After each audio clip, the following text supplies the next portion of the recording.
గత కొన్ని రోజులుగా విస్తారంగా కురుస్తున్న వర్షాలకు ఖమ్మం జిల్లాలోని నదులు, వాగులు, వంకలు పొంగి పొర్లుతున్నాయి.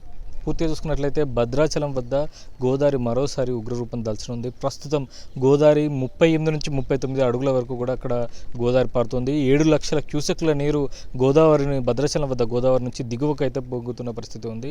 ఇంకా ఈ గోదావరి ఈరోజు రాత్రి వరకు కానీ లేదా రేపు ఉదయం వరకు కానీ మొదటి ప్రమాద హెచ్చరిక 43 అడుగులకు చేరువయ్యే అవకాశాలు ఉన్నాయని చెప్పి కూడా ఇరిగేషన్ అధికారులు ఇప్పటికే తెలియజేశారు. దాంతోపాటుగా ముందస్తు జాగ్రత్తగా భద్రాద్రి జిల్లా కలెక్టర్ విఘ్నేష్ అయితే ముందస్తు జాగ్రత్తలు తీసుకుంటున్నారు. ఎక్కడైతే గోదావరి పరిహారక ప్రాంతం, దాంతోపాటుగా చెర్ల ప్రాంతాల లోపల కూడా లోతట్టు ప్రాంతాలు ఉన్నాయో ఆ ప్రాంతాల్లో ప్రజల్ని ముందస్తు జాగ్రత్త చర్యగా సురక్షితంగా ప్రాంతాలకు రావాలని, సురక్షిత ప్రాంతాలకు తీసుకురావాలని చెప్పి కూడా అక్కడ అధికారులకు అయితే ఆదేశాలు అందజేశారు. అదేవిధంగా ఎక్కడైతే వాగులు, వంకలు ప్రమాదకరంగా ప్రవహిస్తున్నాయో అక్కడ ట్రాక్టర్లను అడ్డుపెట్టాలి.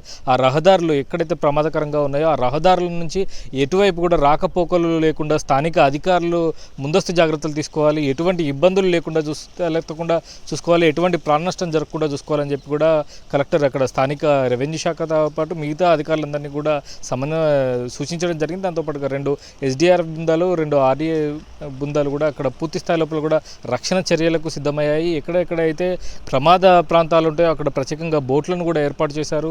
ఎటువంటి ఇబ్బందులు రాకుండా కూడా ముందస్తు జాగ్రత్త చర్యలు తీసుకుంటున్నారు.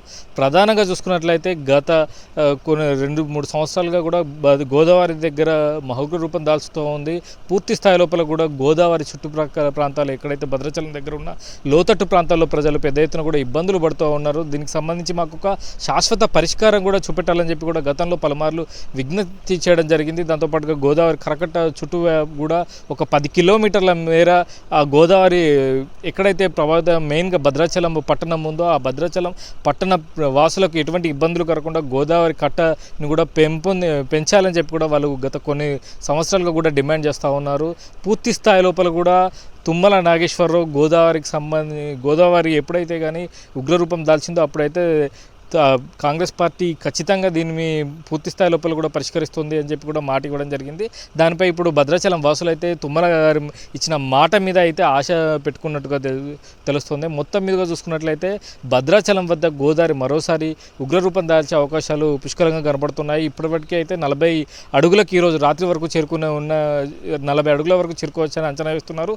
రేపటి వరకు అయితే 43 అడుగుల వరకు అయితే చేరుకుని మొదటి ప్రమాద హెచ్చరిక వరకు కూడా పోతానని అంచనా వేస్తున్నారు. దాంతో ఎక్కడైతే గోదావరి చుట్టుపక్కల ప్రాజెక్టులు ఉన్నాయో దాని లోపల ఎక్కడైనా కానీ ఈ ఇబ్బందికర పరిస్థితులు ఏర్పడితే ఏదైనా చుట్టుపక్కల ఉన్న స్మాల్ ఇరిగేషన్ వాటికి సంబంధించి ఎక్కడైనా మరమ్మతులు ఉంటే మాత్రం యుద్ధ ప్రాతిపదికన చేయాలని చెప్పి కూడా ఇక్కడ అధికారులు అయితే స్పష్టం చేసిన పరిస్థితి ఉంది. మొత్తం మీదుగా చూసుకున్నట్లయితే ఇక్కడ ఉన్న పూర్తి స్థాయి లోపల కూడా రక్షణ చర్యలు తీసుకోవడంలో అధికారులు అయితే నిమగ్నమయ్యారు. ఎక్కడ కూడా ప్రాణ నష్టం జరగకుండా ముందస్తు చర్యలకైతే ఉపక్రమిస్తున్నారు. కెమెరామెన్ రమేష్తో సంతోష్, భారత్ టుడే, ఖమ్మం జిల్లా.